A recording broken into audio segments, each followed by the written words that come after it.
ఎక్కడ పోయే ఉద్యోగాలు ఎవరికి ఇస్తున్నావు? అజారుద్దీన్కి ఇస్తున్నావు, సుదర్శన్ రెడ్డికి ఇస్తున్నావు, లేకపోతే ఇంకా అనేక ప్రేమసాగర్ రావుకి ఇస్తున్నావు. కానీ నా తెలంగాణ బిడ్డలకు ఉద్యోగాలు ఇస్తలేవు. ఈరోజు అంతే అడగాలి, నీ ఉద్యోగాలు లేకపోతే నెలకు 4,000 ఇస్తా అన్నాడు. అందుకే ఈరోజు యువకులందరూ కూడా వీరులాగా కాంగ్రెస్ పార్టీని అడగాలి. మాకు ఉద్యోగాలు ఇవ్వకుండా, మాకు నెలకు 4,000 ఇవ్వకుండా ఏ రకంగా ఓట్లు అడుగుతున్నాడో కాంగ్రెస్ పార్టీని నిలదీయాలి.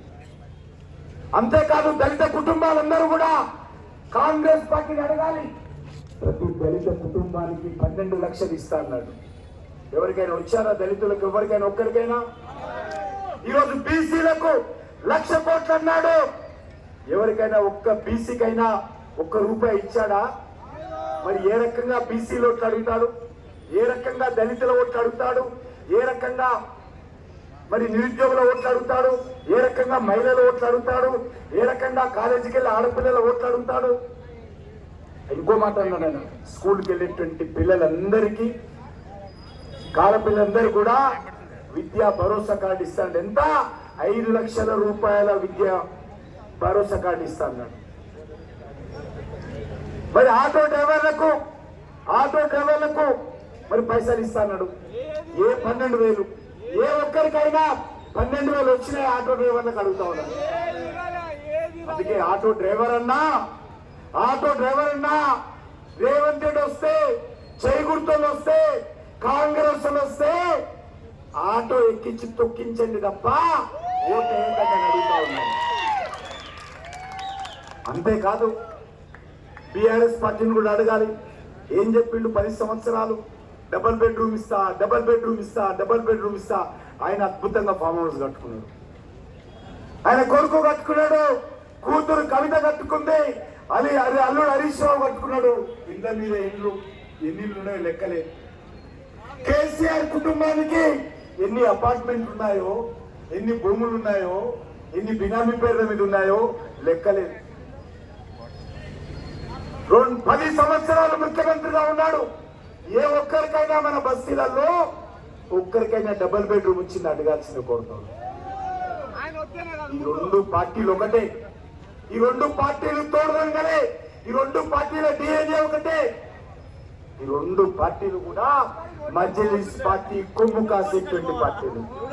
కాంగ్రెస్ పార్టీ కానీ బీఆర్ఎస్ పార్టీ కానీ మజ్లిస్ నాయకులు కనిపిస్తే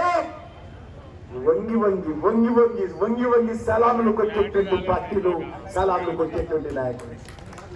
కేసీఆర్ బతుకున్నన్ని రోజులు ఈరోజు ఎక్కడ కూడా న్యాయం జరగదు మనకు. అదేవిధంగా బీఆర్ఎస్ పార్టీ ఉన్నన్ని రోజులు మనకు న్యాయం జరగదు. న్యాయం ఎవరికి జరుగుతుంది? కేసీఆర్ కుటుంబానికే జరుగుతుంది. ఈ 10 సంవత్సరాలు ఆయన కుటుంబానికే సేవ చేశాడు. అందుకే మనం చేస్తున్నాను, ఈ 2 పార్టీలను గురించి మనం ఆలోచన చేయాల్సిన అవసరం ఉంది. హైదరాబాద్ నగరంలో మజ్లిస్ పార్టీని పెంచి పోషించి రౌడీల్లాగా, గుండాల్లాగా, మతోన్మోగాలుగా ఓల్డ్ సిటీలో వందలాది బస్తీలను ఖాళీ చేయించినటువంటి పార్టీ మజ్లిస్ పార్టీ. అలాంటి పార్టీని మనమందరం కూడా ఈరోజు న్యూ సిటీకి రాకుండా, జూబ్లీహిల్స్ రాకుండా అడ్డుకోవాలంటే ఈ జూబ్లీహిల్స్ లో ఈ 2 పార్టీలకు పాతరేయాల్సిన అవసరం ఉంది. ఈ 2 పార్టీలను ఓడించాల్సిన అవసరం ఉంది. ఎంతసేపు వాళ్ళు మెజార్టీ ప్రజల గురించి ఆలోచన చేయాలి. 100,000 గజాల భూమి కబ్రస్థాన్కి ఇస్తారు. కానీ బంజారాహిల్స్ లో పెద్దమ్మ గుడి ఉంటే ఆ గుడి కూలగొట్టి విగ్రహాన్ని మాయం చేసిండు రేవంత్. విగ్రహాన్ని మాయం చేసిండు. పెద్దమ్మ గుడికి జాగా ఇవ్వడు. పోలీసు వాళ్ళని పెట్టి మనోళ్ళందరినీ అరెస్ట్ చేస్తాడు. కానీ అడగకుండా కబ్రస్థాన్లకు మాత్రం 50 గజాలు అడిగా మనం గుడికి, 50 గజాలు. కానీ గుడి కూలగొట్టి విగ్రహాన్ని తీసుకుపోయాడు. కానీ అడగని వాళ్లకు 1000 గజాల భూమి కబ్రస్థాన్కి ఇస్తారు. ఇంత అన్యాయం ఆలోచన చేయండి. ఈరోజు కాంగ్రెస్ పార్టీ అభ్యర్థి ఎవరైనా ఆయన మజ్లిస్ పార్టీ నాయకుడు 2014లో కాంగ్రెస్ నుంచి పోటీ